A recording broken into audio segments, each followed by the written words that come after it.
Welcome to the Talking Book Voices, the podcast. Get ready to embark on the adventure with us as we dive into and celebrate the magic of the Texas Talking Book Program. Let's raise our voices together and make the world of literature accessible for all. The Texas Talking Book Program is a division of the State Library and Archives Commission and serves as a regional library for the National Library Service for the Blind and Print Disabled, a division of the Library of Congress. The Talking Book Program provides specialized library services to individuals who have a qualifying visual, physical, or reading disability, such as dyslexia. In each episode of the Talking Book Voices, we'll delve into the heart of the program, uncovering its history, sharing inspiring stories, and exploring the vast collection of materials it has to offer. We'll bring you the latest updates, interviews with program experts and patrons, and useful tips to make the most of this invaluable program for Texans and beyond. So whether you're an avid reader, someone who with a print disability seeking accessible materials, or just curious to learn about this great program, this podcast is made for you. Don't forget to visit us at www.texastalkingbooks.org for more information.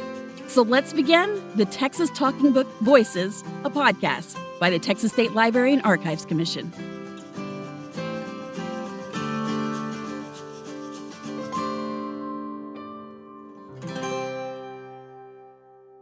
Hello, TBP Voices listeners. My name is Laura Jakopak, and I'm the volunteer coordinator for the Talking Book Studio.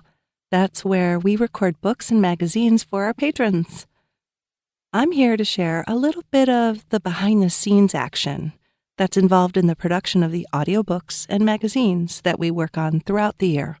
After our volunteers have recorded and reviewed the books or the magazines, the materials are turned over to the true magic makers, our audio technicians.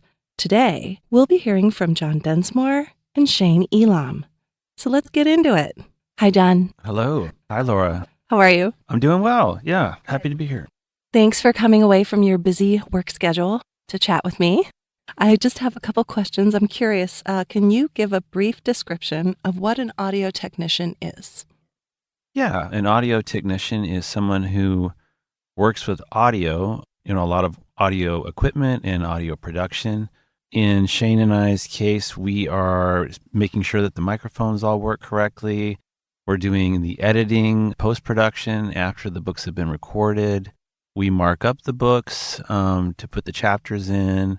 Do help a little bit with, I guess, what would be audio book production, but I would say Laura sets up a lot of the production in terms of thinking ahead about how the book's going to be planned, who's going to be recording it.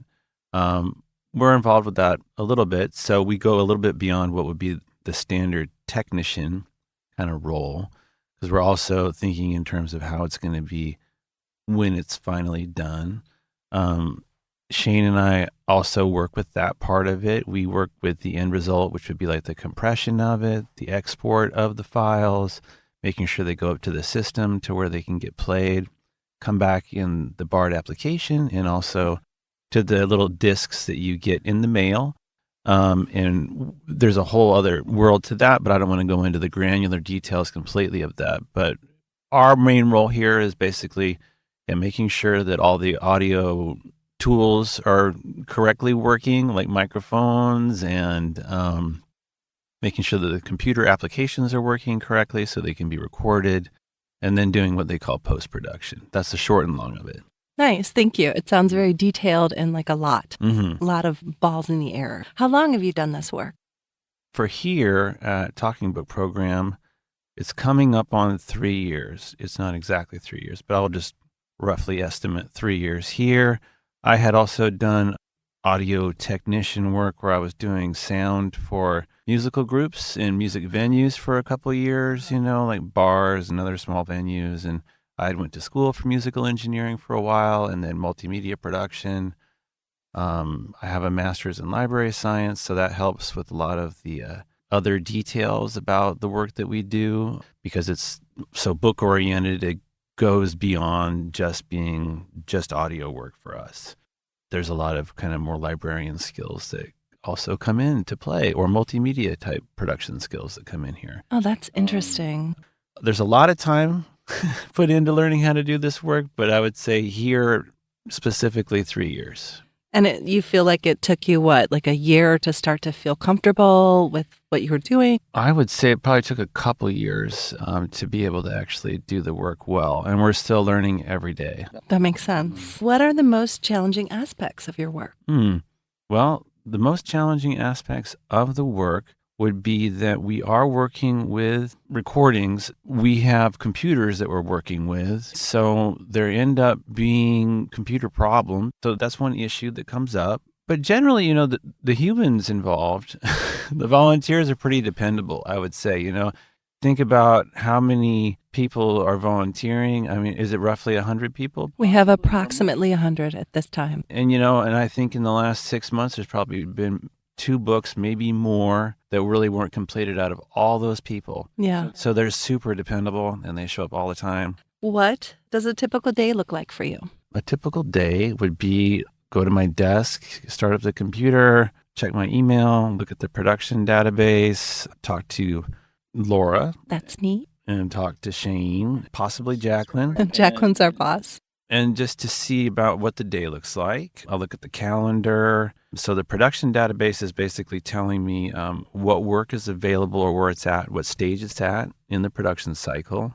The emails are giving me updates about what's been done, in the last day or so, what possible changes there could be that Laura is notifying us about, like if someone suddenly got a dental appointment and they're not going to be here today, so they need another monitor. So also as audio technicians, we will step in and do roles that usually would be assigned to volunteers, but we will take their place if needed, if they're out for the day. If something needs to be re-recorded or fixed or whatever, those things are coming in those emails. So that can, and then things just kind of come up. So each day we're looking at those production databases, we're looking at the emails, we're talking to each other, looking at the calendar, seeing what's going on for the day. So that's the beginning. And then from there, it's like, well, okay, so then am I going to master some files today? Or am I going to kind of finish up the production on a born digital book, is what we call a book that's actually recorded in the studio? Or am I working with an audio transfer, like a reel-to-reel or a cassette? And they each have their own aspects to them and their own details. So there's working with those. In addition to working with the recordings that our volunteers have put together, you and Shane are also taking the old analog materials, stuff that's been recorded in the past, but since technology has evolved, you're taking that and you're digitizing it, to preserve all that work our previous folks have done. Yes, we are. We do 4-track reel-to-reel. Oh, wow. So we have reel-to-reel machines here that we work with, and there's a whole other technical aspect to that in terms of cleaning them and then being able to use this old equipment. We're using 4-track cassette tape machines to transfer work, and they all have their own production specifics to them. When you say production specifics, what do you mean? Well, say when they are recorded, they're pitched up, so they get recorded at a faster speed. A tape has a specific pitch change that has to happen to it, a cassette tape versus a reel-to-reel. We denoise the tape after they've been transferred. There's a whole mastering job that we're doing to this audio. And the reel-to-reels, the born digital, and a cassette tape all have specifics to them that are unique to them in themselves when they're being worked with. With the cassettes and with the reel-to-reels, we record or put together new intros and outros for them. There's notifications that go with each one specifically for the type that it is that you would have with the cassette tape versus digital's. Wow, it sounds complicated. Yeah. So it's all unique. We also do NLS conversions, which is a 4th type, which is another conversion that we're downloading. And they have their own set of instructions that are specific to create beginnings and endings and how to mark them up. So that's a 4th type that we're doing. So yeah, there's a lot to it, and each one gets marked up. We're adding chapter markers. We're adding intros and outros. You're listening to the book if you don't have the book to look at, which we get from archive.org, or if we have the physical book, we're looking at the copies to find out where the chapters are. Some of these books have many details when you have like cookbooks or something in Spanish or something. So you're finding someone that's a volunteer that speaks Spanish that can help you to be able to translate and look at these things and understand. So that's part of the day. They each have their own production cycle and the way that they're done. And when those are all done, we encrypt them specifically, compress them, and make them so as that they're protected and they can only be played in talking book players. We're also managing the database from NLS to make sure that these books get approved and that they play correctly. And there's a lot of different things that happen throughout the day. Excellent. Thank you very much.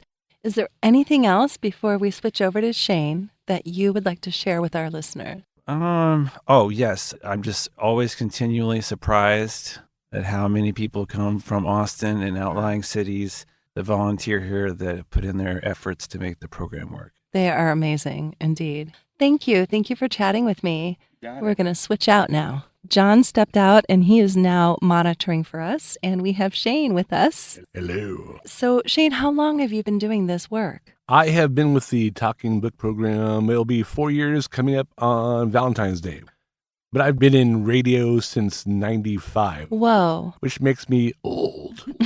Me too. What are the most challenging aspects of your work? I think it's juggling, but it's also kind of the most fun part of the work because, we have different volunteers coming in every day. We have our magazine cycles. We have audiobooks might be transferring from NLS. What, for you, does a typical day look like? I guess getting back to that, I think one of the things I like most about the job is there kind of isn't a typical day because there's different volunteers. I guess like you have typical Mondays because of our regular Monday volunteers or regular Tuesday volunteers or etc. But the ebbs and flows kind of go with the volunteers. But, it's kind of different every day and there's different challenges. We have our digitization. Sometimes they're super easy and you can go through them in a breeze, and sometimes they take a lot of TLC to get them sounding good for our patrons. When you say TLC, can you tell me a little bit more about that? Processing, like denoising. Sometimes that you have naturally in recording, you'll have a 60-cycle hum, which comes from U.S. electricity has a 60 hertz signal. So you might have little thumps in there that you have to get rid of. Somebody might have a cough in there you have to get rid of. Nuances of the recording that you're processing at the time. Oh, I see. What's the most surprising thing you've learned while working here at the studio? There are a whole range of romance genres that I never knew existed. Like what, for example? The one that was most surprising to me was the Texas historical romance. That's its own specific genre. Yeah, we've converted a few of them. It's like a frontier romance, except for Sam Houston shows up, or Travis, or Stephen F. Austin shows up in their community or whatever in the romance. Sounds intriguing. I'm into it. What's something you know about the process now that you wish you'd known when you first started? That's a good question. I'm not sure if there's anything about the process. There's the technicalities that you don't get to until you're actually doing the job. I wish I knew the job existed. Yeah, I would have loved to have come aboard the Talking Book program much sooner in my career, but I don't know if there was anything I would say particularly that I wish I'd known before I started here. Thank you. Is there anything else you would like our listeners to know or anything else you'd like to share? We appreciate our patrons. Give us your feedback and keep enjoying your talking books. We're trying to get your books out to you as quickly and as best that we possibly can. Thank you, Shane. Thank you, John. And thank you for listening. John, Shane, and I hope you enjoyed hearing from us. Recording Studio, signing out.